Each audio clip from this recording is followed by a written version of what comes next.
ओम शांति। 27 जून 2023 की साकार मधुर मुरली।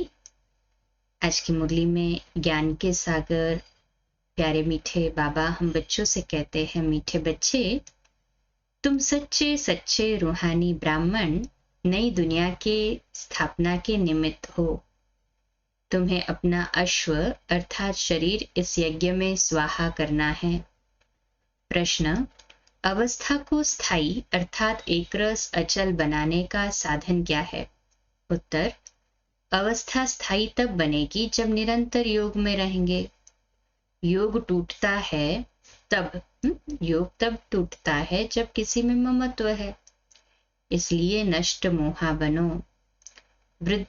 हमारी बुद्धि को बाबा कहते इतना पवित्र बना देना है कि केवल बाबा में लगी रहे, तो नष्ट मोहा बनेंगे। और नष्ट मोहा बने अर्थात अवस्था एक रस होगी, बाबा में बुद्धि रहेगी। तो बुद्धि को पवित्र बनाओ। ज्ञान की धारणा भी पवित्र बुद्धि में ही होती है। इसलिए बुद्धि रूपी बर्तन स्वच्छ हो, बाप से योग जुटा रहे। गीत है, यही बहार है। ओम शांति। निराकार शिव भगवान उवाच। आकार और साकार को भगवान नहीं कहा जा सकता। अब तुम बच्चे जानते हो हम इस संगम पर बैठे हैं। बाप ने समझाया है, इस समय तुमको दैवी संप्रदाय नहीं कह सकते। इस समय तुम ब्राह्मण संप्रदाय हो। ब्राह्मण भी इस समय दो प्रकार के हैं। अब ये है सच्चे ब्राह्मणों का कुल। वह ब्राह्मण लोग ये नहीं जानते कि सच्चे ब्राह्मण मुखवंशावली ब्राह्मण भी है, तो उनको परिचय देना पड़े। वो ये नहीं जानते कि ऐसे भी ब्राह्मण है जो सच्चे ब्राह्मण है, जो कि ब्रह्मा मुख वंशावली है। अगर कोई आए तो उनसे पूछना चाहिए। ऐसे बहुत है जो अपने को ब्राह्मण कहलाते हैं। उन ब्राह्मणों में बहुत प्रकार के होते हैं। यहाँ तुम एक ही ब्रह्मा के मुखवंशावली सच्चे ब्राह्मण हो। ब्रह्मा के बच्चे तुम ब्राह्मण ब्राह्मणियां हो, विकार में जा नहीं सकते। छोटे बड़े सब ब्राह्मण ठहरे, तो वह है जिस्मानी ब्राह्मण। तुम हो सच्चे रूहानी ब्राह्मण, ब्रह्मा के मुखवंशावली। तुम जानते हो हम सच्चे ब्राह्मण ब्रह्मा की औलाद है।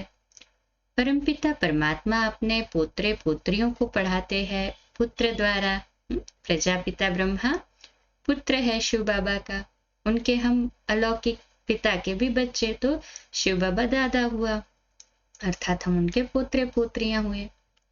तो भल शास्त्रों में दक्ष प्रजापति का भी नाम है। अब दक्ष कोई हुआ नहीं, इनका ही दक्ष प्रजापिता नाम रखा है। शास्त्रों में ये बात है कि अश्व अर्थात घोड़ों को हवन करते थे। अभी अश्व तो तुम हो। उन्होंने तो कहानी बैठ लिखी है, यथार्थ अर्थ को समझ नहीं सकते।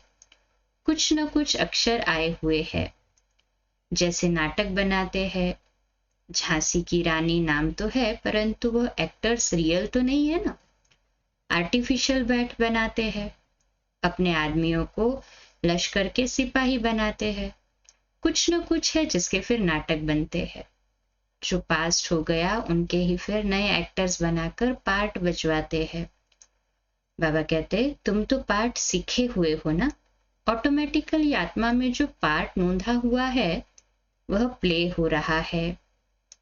तुम अपने पार्ट को समझ गए हो। ब्रह्मा मुखवंशावली ब्राह्मण ब्राह्मणियां ऐसे नहीं, रचना है ही नहीं, उनको नया बनाते हैं। ये भी समझना है। मनुष्य समझते हैं महाप्रलय हुई, फिर पीपल के पत्ते पर सागर में बच्चा आया। ऐसे तो हो नहीं सकता ना। बाकी हाँ, बाबा नई सृष्टि रचते हैं तो पहले पहले बच्चे गर्भ महल में आते हैं। वह जैसे क्षीर सागर में है, यहाँ है गर्भ जेल, विषय सागर। बहुत सजाएं खाते हैं। ये बाप बैठ समझाते हैं। इसका नाम ही है सहज राजयोग। तुम हो ही देवी देवता धर्म वाले। तुम पुरुषार्थ कर राजाओं का राजा बनेंगे। लक्ष्मी नारायण भी वही होंगे। उनके 84 जन्म अब पूरे हुए। बाप समझाते हैं कल्प पहले भी तुम ही थे। कोई भी आते हैं तो बाप उनसे पूछते हैं, आगे कब मिले हो? तो कहते हैं, हाँ बाबा, 5000 वर्ष पहले भी मिले थे। निश्चय बुद्धि होते हैं ना, तो कहते हैं जट, कल्प कल्प कल्प के संगम युगे मिलते आए हैं, मिलते रहेंगे। एंड अर्थात अंत नहीं होती है। हाँ, ये ड्रामा की एंड अर्थात अंत नहीं है।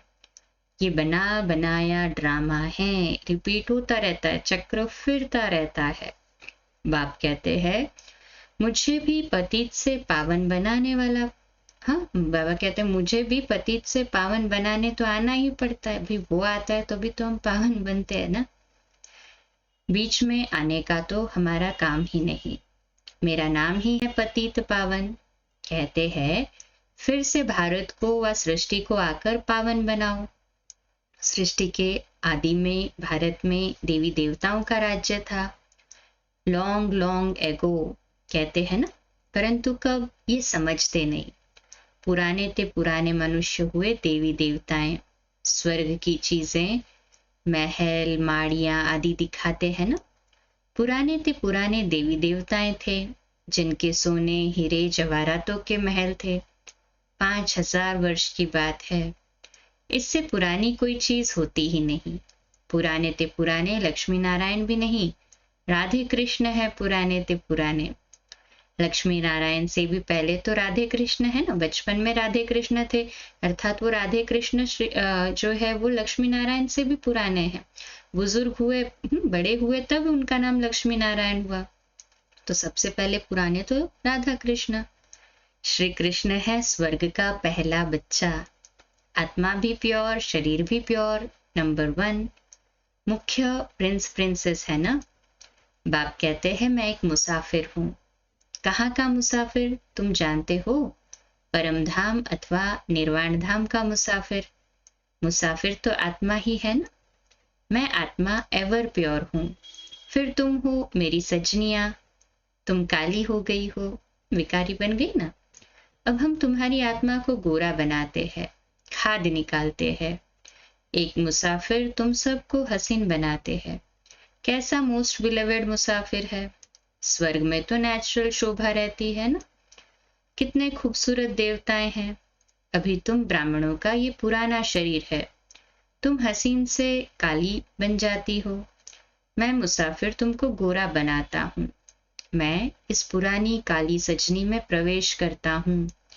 इसमें आकर इनको और तुम सभी को गोरा बनाता हूँ। एक मुसाफिर आकर कितने को हसीन बनाते हैं। मुसाफिर का अर्थ भी तुम समझते हो। जब तुम श्रीमत पर चलते रहेंगे तभी हसीन बनेंगे। तुम आत्मा में खाद पड़ने से काले बन गए हो। अब खाद कैसे निकले? मेरे साथ योग लगाने से। उसी योग अग्नि से खाद भस्म हो जाएगी। यथार्थ बातें तुम समझते हो। बाप तुम्हें समझाते हैं बहुत, परंतु तुम भूल जाते हो, क्योंकि योग ठीक नहीं है। Double underline. नष्ट मोहा नहीं बने हो। बाप तो एवर प्योर अथवा पवित्रता का सागर है। तुम जानते हो, हम आत्मा ही आयरन एज बनी है, तो जेवर भी झूठा मिला है। इसलिए पहले आत्मा की खाद को निकालना चाहिए। जानते हैं ना ये सभी? कहे हाँ जी बाबा। बाप को याद करो। इसको योग अग्नि कहा जाता है। शिव बाबा कहते हैं, मैं तो एवर प्योर हूँ। मैं नहीं होता तो तुमको प्योर कौन बनाए? अपने को आत्मा पक्का निश्चय करो। हमारी आत्मा में 84 जन्मों में खाद पड़ी है। अभी हम बाबा के साथ योग लगाने से पवित्र हो जाएंगे। कोई विकार नहीं रहेगा। अगर कोई रह गया तो सजा खानी पड़ेगी। तो हम क्यों ना निरंतर पुरुषार्थ करें। मेहनत से अवस्था ऐसी हो जो कभी भी माया का तूफान हिला न सके। अचल घर बन जाओ। आत्मा जो इसके अंदर है वह बाप की याद में परिपक्व अवस्था में आ जाए, तो फिर कर्मातीत अवस्था आ जाएगी ना। कोई विकर्म नहीं होगा। आत्मा पवित्र हो जाएगी। मेहनत है ना। परमपिता परमात्मा का भी पार्ट है। हम उनको याद करते हैं। वह कैसे आकर पढ़ाते हैं। सो तो प्रैक्टिकल में होगा ना। भगवान ने पढ़ाया था 5000 वर्ष पहले, बरोबर प्राचीन भारत का राजयोग सिखाया था। बच्चे जानते हैं ये वही प्राचीन राजयोग है। बाप कहते हैं मुझे याद करो, इसमें ही मेहनत है, सारी याद की बात है। बाप फरमान करते हैं मुझे याद करो, परंतु माया फरमान पर चलने नहीं देती, विघ्न डाल देती है। बाप कहते हैं मुझे याद करने से तुम मेरे जैसे पवित्र बन जाएंगे और फिर नॉलेजफुल, ब्लिसफुल बनते हो। तुम ब्लिस कर रहे हो, तुमको यहाँ 3 पैर पृथ्वी के नहीं मिलते और बाप तुमको सारे विश्व की बादशाही देते हैं, इसलिए सब बाप को याद करते हैं। वाणी से परे जाने लिए मनुष्य वानप्रस्थ लेते हैं, अर्थात मुक्ति धाम में जाना चाहते हैं। मुक्ति, जीवन मुक्ति तो बाप के सिवाय कोई दे नहीं सकते ना। बाप द्वारा तुम पहले शूद्र से ब्राह्मण बनते हो, तकलीफ की कोई बात नहीं। उठते बैठते चलते फिरते अपना पुरुषार्थ करते रहो। तुम समझते हो याद करेंगे तो गोरे बन जाएंगे, तुम्हारी आत्मा पवित्र हो जाएगी। पावन बाप आकर पावन होने की युक्तियां बतलाते हैं। मोस्ट बिलवेड बाप को याद करते रहना है। मनुष्य बीमार पड़ते हैं तो उनको कहते हैं फलाने को याद करो, परंतु ऐसे थोड़ी वह याद ठहरेगी, इसमें बड़ा अभ्यास चाहिए, तभी अंतमति सो गति होगी। तुमको बाप की याद में रहना है, कर्मातीत बनना ही है। योग से विकर्मों को भस्म करेंगे तो वह सजाएं नहीं खाएंगे। योग में नहीं रहेंगे तो सजा खाकर मुक्ति धाम में जाएंगे। इसमें भी नंबरवार हुआ तो गोरा मुसाफिर एक बाबा है। मुसाफिर तो सभी आत्माएं भी है, कितना दूर से आती है पार्ट बजाने, जैसे वह एक्टर्स घर से आते हैं पार्ट बजाने। ये रावण का पराया देश है ना, रावण ने पतित बनाया है, मैं फिर पतित को पावन बनाए साथ ले जाऊंगा। कोई गुरु को अथाह फॉलोअर्स होते हैं, लेकिन वह तो साथ ले नहीं जाते हैं और न खुद ही जाते हैं, रास्ता ही नहीं जानते। ज्योति ज्योत में तो कोई समाते नहीं। आत्मा इमॉर्टल है, टुकड़ा टुकड़ा नहीं होती है। शरीर मरता है, जलता है, आपघात भी करते हैं। एक दो में कुछ हुआ, आश पूरी न हुई तो दोनों मिलकर डूब मरते हैं। उनको जीवघाती महापापी कहा जाता है, आत्मघाती नहीं। शरीर का विनाश होता है, आत्मा का तो विनाश नहीं होता ना। तो जितना बाप को याद करेंगे उतना धारणा होगी। डबल अंडरलाइन, धारणा कब होगी? जितना हम बाबा को याद करेंगे। तो बाबा की याद अधिक से अधिक करनी चाहिए। कहे हाँ जी बाबा। भल कोई कितनी भी अच्छी मुरली चलाने वाला हो, माया ऐसी है जो एक थप्पड़ से खलास कर देती है। उनकी बॉक्सिंग चलती रहती है। ये युद्ध स्थल है ना, युद्ध का मैदान है। शास्त्रों में तो क्या क्या बैठ दिखाया है। रात दिन का फर्क है। इस समय के लिए कहा जाता है ज्ञान प्रायलोप हो गया है, देवी देवता धर्म प्रायलोप हो गया है, बाकी जड़ चित्र रहे हैं। तुम शिव के मंदिर में जाएंगे तो झट कहेंगे ये शिव बाबा का मंदिर है। ब्रह्मा के मंदिर में जाएंगे तो कहेंगे ये दादा का है। ये जगदम्बा मम्मा का मंदिर है। नीचे राजयोग की तपस्या कर रहे हैं और ऊपर वैकुंठ का यादगार है। नहीं तो भला कहाँ दिखावे। कोई मरता है तो कहते हैं ये तो वैकुंठ गया, तो उन्होंने वैकुंठ ऊपर में बना दिया है। यादगार ड्रामा अनुसार पूरा है। बाबा और मम्मा कामधेनु बैठी है, उन्होंने फिर गौ समझ लिया है। गौ को फकीर लोग लेकर निकलते हैं तो ये है कामधेनु और कपिल देव। कपिल देव पास कामधेनु रहती थी। कहानियां तो बहुत है। शिव बाबा कहते हैं हम मुसाफिर है। ये ब्रह्मा अर्थात दादा ऐसे नहीं कहेंगे। शिव बाबा कहते हैं हम मुसाफिर एवर प्योर है। ये है अपवित्र विकारी दुनिया। वह है निर्विकारी दुनिया। सतयुग में तो विकार नहीं होता ना। यह बना बनाया ड्रामा है। बाप बैठ समझाते हैं, दुनिया में कोई नहीं जानते। आत्माएं हैं निराकारी दुनिया में रहने वाली। हाँ, आत्माएं ओरिजिनली निराकारी दुनिया में रहने वाली है। यहाँ आती है पार्ट बजाने। यहाँ आती है पार्ट बजाने, फिर एक बार आती है तो जन्म मरण के चक्रों में फंस जाती है। फिर वो एवर प्योर निराकारी दुनिया में जाती है, फिर आती है 5000 साल एज इट इज ड्रामा में पार्ट यहाँ बजाती, ऊपर जाती, फिर आती, चलता रहता है। तो बाबा कहते ये कर्म क्षेत्र है। परम धाम को कर्म क्षेत्र नहीं कहेंगे, इसको नाटक कहते हैं। भारत हीरे तुल्य और कौड़ी तुल्य बनता है।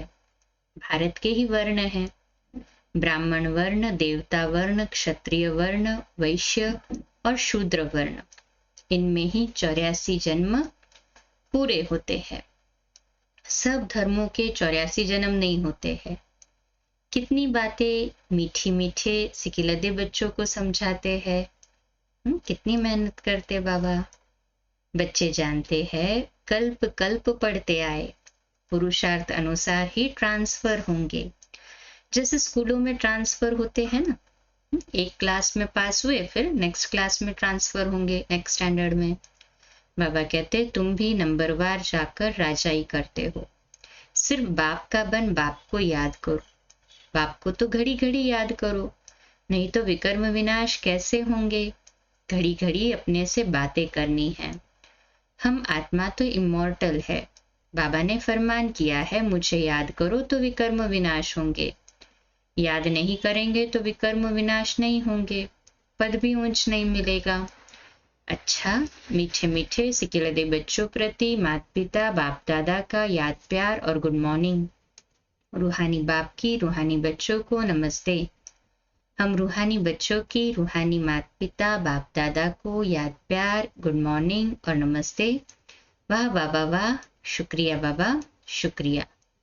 धारणा के लिए मुख्य सार। पहली पॉइंट, योग अग्नि से विकर्मों की खाद भस्म कर गोरा बनना है। पवित्र बन सभी पर पवित्रता की ब्लिस करनी है। दूसरी पॉइंट, स्वयं को ऐसा अचल घर बनाना है जो कोई भी विकर्म न हो। याद की मेहनत से अपनी अवस्था परिपक्व बनानी है। कर रहे हैं ना सभी याद की मेहनत। दिल से कहे हाँ जी बाबा, हम नहीं करेंगे तो और कौन करेगा। आज का मीठा वरदान, स्वयं को अवतरित हुए अवतार समझ सदा ऊंची स्थिति में रहने वाले अर्श निवासी फरिश्ता भव। आज का स्वमान है मैं फरिश्ता हूं। विश्लेषण, जैसे बाप अवतरित हुए हैं ऐसे आप श्रेष्ठ आत्माएं भी ऊपर से नीचे मैसेज देने के लिए अवतरित हुए हो। रहने वाले सूक्ष्म वतन व मूल वतन के हो। देहभान रूपी मिट्टी अथवा पृथ्वी पर आपके बुद्धि रूपी पांव नहीं पड़ सकते, इसलिए फरिश्तों के पांव सदा फर्श से ऊपर दिखाते हैं। तो आप सब ऊंची स्थिति में स्थित रहने वाले अर्श निवासी अवतरित हुए अवतार हो। इसी स्मृति से उड़ती कला में उड़ते रहो। स्लोगन, स्व परिवर्तन के तीव्र पुरुषार्थी बच्चों को ही बाप के दुआओं की मुबारक मिलती है। अच्छा, कम बोलो, धीरे बोलो, मीठा बोलो, सत्य बोलो, सोच समझ कर बोलो। निमित्त भाव, निर्माण भाव, निर्मल वाणी। आज का नया दिन आप सभी को मुबारक हो, मुबारक हो, मुबारक हो। शुभ दिवस। आज रात्रि क्लास अव्यक्तवाणी पर आधारित 8:45 बजे। कल सुबह अमृतवेला मेडिटेशन 3:30 से 4:30 और प्रातः मुरली क्लास 4:45 बजे। ओम शांति।